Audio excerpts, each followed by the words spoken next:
Hey guys, what's up? It's Anna and welcome to my world. Today's video is one that has been highly requested and I have been putting this off just a little bit to wait to the perfect time. This video has honestly been something that I'm pretty much sure all been waiting on since my very first video months ago made about this topic.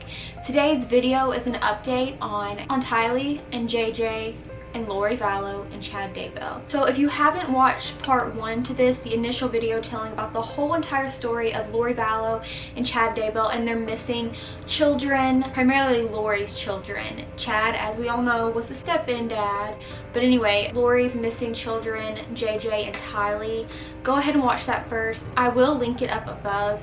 But today's video is an update on the missing children, Tyle and JJ. So if you're interested in hearing the conclusion to this unsolved mystery, then keep on watching today's video. Okay guys, so unfortunately this is not a happy ending and I think many of us already thought so, although I do know that a lot of us were also hanging on to like the smallest little thread of hope that these kids could have been hiding in a bunker somewhere, like that they could have just, although this isn't good, held them captive and that they were still alive somewhere and that they would be found and rescued. But unfortunately that's not the case. On June the 9th, authorities found the remains of both Tyle, Ryan, and her brother JJ. Now I want to note that their remains were found on Daybell's property, and this part will get a little bit graphic, so I'm going to try to word it in the best way possible. Basically, JJ was found pretty much intact. His body was very recognizable. It was all there and kind of, I guess you could say, well preserved, whereas Tyle's body was pretty much unrecognizable and it was in parts and burnt severely. I really don't know how else to put that other than how I said it, unfortunately. So they were able to obviously immediately identify JJ, but as for Tyle, they had to look in on her. It was her jaw. It was a x-ray. They had to compare it to one from when she was still living, but they then later confirmed that that definitely was her. So of course we know that these children have been missing since September of last year, and Vallow had came into the spotlight with the authorities, and the authorities told her that she had to tell them where her kids were and hand them over by a certain date, and then after that obviously actions could be taken. And I do want to mention, of course, I don't know if you remember, JJ had autism, so he was autistic in it. He really needed someone to be there for him and to help take care of him, so the grandparents and everyone were really just wanting to bring them home. Obviously Tyle as well. Tyle was older than JJ, and of course they wanted to bring Tyle home as well. I just wanted to note that he really did need someone to take care of him, so everyone was on major alert. And as you probably know, Vallow and Daybell met because of Chad's podcast and all of his doings with the Mormon faith and this specific doomsday cult where they believed the world's going to end in July, which, hey, it's July 1st, so we'll see about that, Daybell. But anyway, they were part of a doomsday cult that believed many different wild theories and things about the ending of the earth and all that kind of stuff. And Lori believed that she was prophet for God and that she was supposed to bring so many people to him for the ending, and just so many crazy things kept building up and building up. As you know from the first video of this, they both had dead spouses, which we were pretty much sure that they killed them.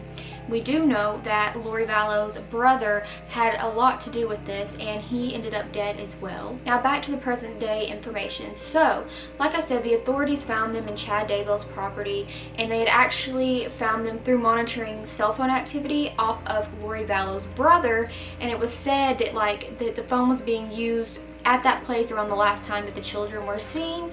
And as we know, her brother had a lot to do with the murders. Like, her brother actually murdered Lori's ex-husband, and so a lot of stuff was going on with that. And then of course her brother ended up dead himself.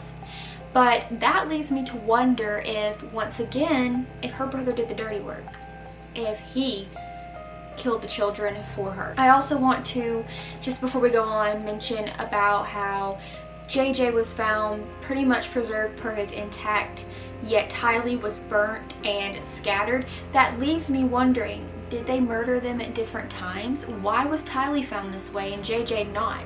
JJ was said to be found in like a pet cemetery area in the back of his yard, where Tyle was not, and it was just there was a lot of differences, if you will, and it just makes me wonder if they were murdered at different times, and why, if so.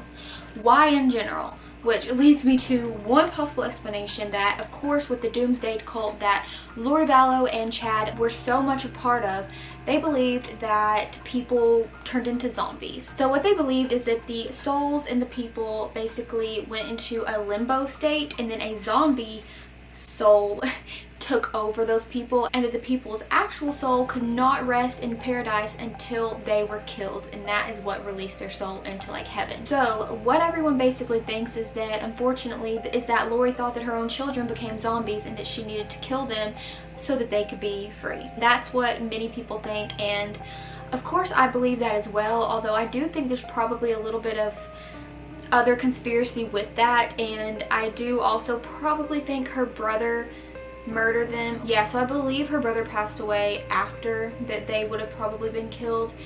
So that is my theory, if the timeline does match up. But I'm not for sure, and I really want to know what you guys think down below. What do you think happened and went down? Who do you think killed them? Why do you think they were in different spots, and one being unrecognizable and one not? I'm really curious as to your thoughts. I do want to say though, why to the police? Why? Wouldn't it have been one of the very first things you thought of to go to Chad Daybell's property and look for those children? Whether it was both Lori's property and Chad Daybell's, you would think that out of all the places, you would hunt and look there first. So I just don't understand. That really gets to me and makes me wonder in my soul, why, police? What took you so long to go to Chad Daybell's property to look in his backyard for these children? Even looking in Lori's yard, like I said, the obvious places, I guess is what I'm trying to get at. What took so long and why? They were there, obviously. So of course this was definitely not the news that any of us wanted to hear, but unfortunately probably what we all thought came true. The two children were found deceased in Lori Vallow's new husband's backyard. Now, Lori is in jail, of course, and we're not for sure who's going to be charged with the murder. No one as of right now is even charged yet. So, I wonder why. I don't know. But she is being held under different charges, as well as Chad Daybell, who is now into custody, and one of his charges being hiding information.